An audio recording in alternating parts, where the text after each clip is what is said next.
আজকের এই দুনিয়াতে আমাদের মতো ইন্ট্রোভার্টদের জন্য একটা জাহান্নামের চেয়ে কম কিছু না। আর আমি এই জাহান্নামটা খুব ভালো করে চিনি, কারণ এই পথটা আমি নিজে হেঁটে এসেছি। বছরের পর বছর আমি চেষ্টা করে গেছি একজন এক্সট্রোভার্ট হওয়ার, জোর করে আড্ডার টপিকে সবার সাথে হাসা, জাস্ট কেউ যেন আমাকে অদ্ভুত না ভাবে।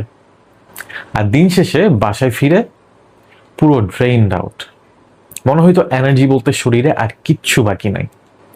I was always so depressed, always so lonely, so drained within, inside and outside.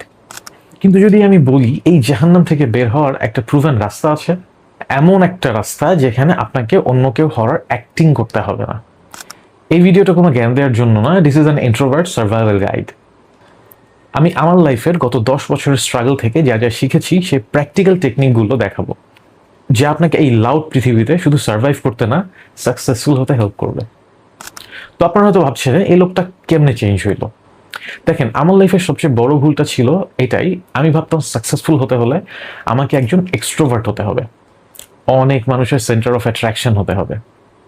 After all attention তো সবাই পছন্দ করে, আর অনেকে স্বীকার করে, অনেকে স্বীকার করে না। এই চিন্তাটা মাথায় নিয়ে আমি 2012 সালে গ্রামীণফোন কল সেন্টারে জয়েন করি, কাস্টমার সার্ভিসে।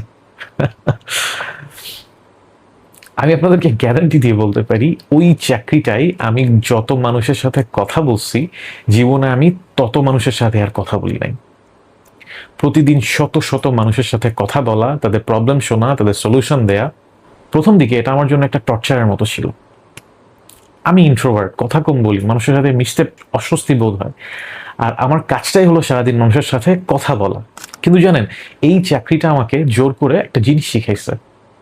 কথা বলতে বলতে আমি একটা প্যাটার্ন আবিষ্কার করলাম।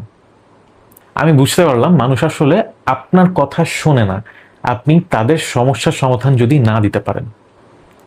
অনেক কথা বলাটা কোনো কোয়ালিটি না, আসল কোয়ালিটি হলো অল্প কথায় ঠিকমতো মেসেজটা ঠিক মানুষের কাছে পৌঁছে দেয়া।